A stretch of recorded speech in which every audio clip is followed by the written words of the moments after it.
wrestling fans, and welcome to another edition of Tag Team. I'm your host, Cesar Scorpio, alongside the invincible E. Vincent. This week's WWE review, followed by the Lucha Minute, is jam-packed full of information. So let's start off here with what happened on Tough Enough. Being the series finale of Tough Enough, who's the champion? Not Luke.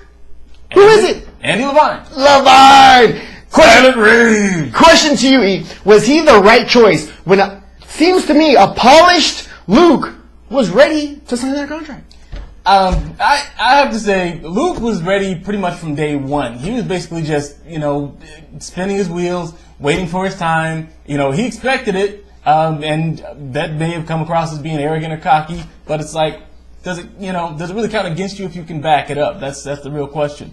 Andy makes for a better story because, Andy's got a wife at home, a baby, and another baby on the way. He had to go through more of a transition than Luke did going through this whole Tough Enough process, and I think that probably played into him being chosen. In my opinion, they would be stupid to let Luke just drift off into nowhere land. I'm sure he's going to end up somewhere in WWE. I feel that Luke should have been the right choice. I got a feeling that if Vince McMahon had the choice, he would have picked Luke. I think so too. Even though, again, as we mentioned, there's already one Miz in the WWE. He would have found something for him. They could have, that's what Smackdown is. He's well-polished guy. He's ready. He's got the moves. He's got the look. He's got the mic skills. The guy had it all. Yeah. Why he didn't win it? Apparently, he didn't rub the right people the right way and did not end up winning the tournament. But again, I expect him to have a future here in the WWE. Maybe not now, but definitely soon. And we look forward to seeing Luke in the WWE. Yeah.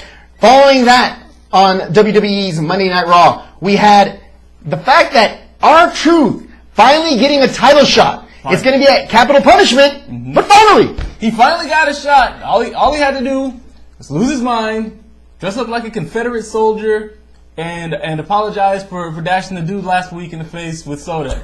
That's all. That's all he had to do. So didn't think that the WWE universe deserved an apology, but he did it anyway. I mean, you got to do what you got to do, right? You want the title shot or not? He got the title shot. He got it. He got it in 6 months, as opposed to like the previous 17 years. So yeah, again, take it. Who told you that being a heavy was the best thing for R-Truth? There was some show on YouTube that said something about that. A couple of guys sitting at the table. Whatever, somebody. I don't know. Whatever. Let's move on here. Let's talk about what happened here on Smackdown. Because Smackdown, the forgotten show. No, we didn't forget about Smackdown. What happened here with Christian, Sheamus, and Randy Orton? What ended up happening here? Randy Orton retains the championship because Sheamus had the pin. But guess what? Was that Tirantes? No. It was actually Christian refusing to count. Oh, my hand. And then all of a sudden, here comes Randy Orton with a pin. Oh, my hand all of a sudden can count. All of a sudden it works again. 1, 2, 3, there we go. Does this qualify Christian as a heavy? It doesn't make him a nice guy. It doesn't make him a face, but it's a difficult call. I don't know if this is exactly a heel turn, but he's gonna have to deal with Sheamus once this comes back around. Sheamus is a clear heavy here, so I don't see it. I don't think it quite qualifies, but there's gonna be some drama. I don't see it. He dissed the heavy. You diss the heavy, that makes you a face. That makes you a good guy. Okay. The fact that he then hit Randy Orton with the belt, I think that's personal. The guy wanted the championship. He was champion for all of 2 seconds. The guy should have, in all means, stayed the champion. But whatever. He's not the champion. He thought he'd show how he felt about that. Yeah. And he gave him the belt back. In the face, but then he walked away with it afterwards, man. But with an EY. Does he want the belt or not? Take it. There you go. I like it. Like to see it more. Like to see more of it from Christian. If Christian turns, definitely he's got my support. Way to go. Next is what happened here on Raw, which was a little entertaining. Ricardo Rodriguez dressed as the Big Show. Man, how entertaining was that? That was awesome. A hot dog in his shirt that he kept eating, and the bald head. The guy was rolling in crutches. One hand had a hot dog, the other hand had a mint with no laces, and he was going, "Hey, Big Show. How do you feel about this next episode?" Loved it. Awesome. Great play on the Big Show. I expected Kane to come out. Something. Never did. Nothing. Never did. But again, entertaining to see Ricardo Rodriguez showing how diversity. Yeah, Big Show's out, with this injury, and so they're warming up the nice rivalry that Alberto and him are gonna have once he gets back. So, and it was a great show, for having to fill up that space with nobody to wrestle against. How far you can't go wrong with that. That was awesome. Great to see, and it was entertaining too. Now, last that we have here for WWE is the debut of Jinder Mahal. Yes. Coming here, representing India, teaming up here with the great Khali, and now apparently making a name for himself. Beat Yoshitatsu on SmackDown. Question to you is this guy wrestling WWE material?